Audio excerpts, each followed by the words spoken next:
За хэсгийн дарганаар маань цаг бүртгэл модулынхаа бүртгэл гэсэн дээр дараад цаг бүртгэл хэсгийг сонгож орно. Тэгэхээр танай хэсгийн бүх ажилтнуудын ажилтнууд чагсаалтаар харагдах ба орсон төхөөрөмжөөр уншуулсан цаг нь бас харагдана гэсэн. За үүн дээр одоо маструуд нь цагийг бүртгэсэн байх юм бол ингээд 8 гээд доотлолт нь орсон гарсан цаг нь ингээ харагдана гэсэн. За хэсгийн дарганаар маань бол ерөнхийдөө маструудынхаа бүртгэсэн цагт хяналт хийх байгаа.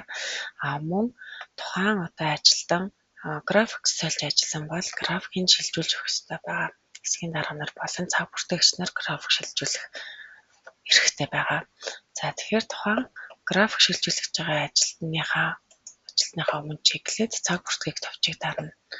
За тэгээд тухайн хүн маань хэдэн сарын хэднээс хэдэн сарын хэдэн хүртэл графика сольж ажиллаж байгаа вэ гэдгийг сонгоё.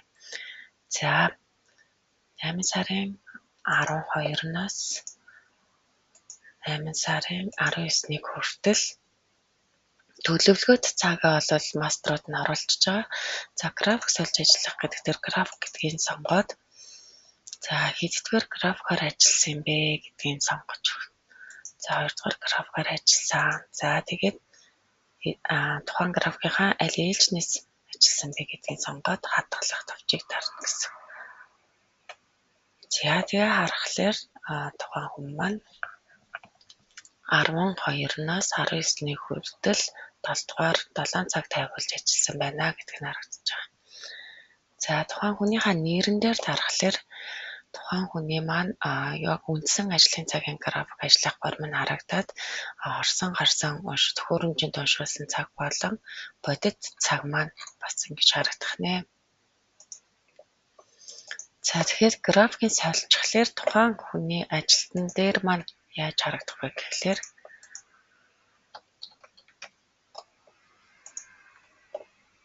за энэ хүн маань 8 сарын эхлэх тусгай огногийн сонгоод өгсөн учраас 8 сарын 12-наас 8 сарын 19 хүртэл 2 дугаар графикаар ажилласан гэж ингэж харагдаа. Тэгээд 8 сарын 20-наас буцаад өөрийнхөө үндсэн график руу шууд шилжиж харагдаж байгаамаа.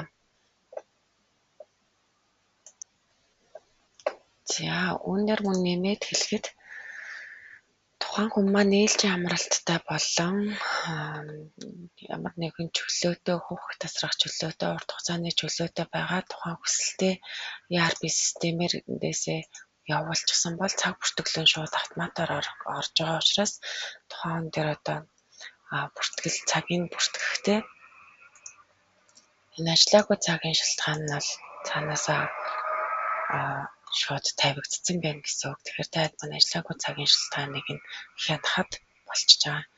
За нөхөн амралтын цагийг бас мөн ажилтан ERP системээр нөхөн амралт авах хүсэлтэд гаргахаар цаанаасаа орчих учраас таад маань яг орсон байна уугүй юу гэдгийг шалгаад ороогүй байх юм бол цагийн тавиад өгөх боломжтой байгаа.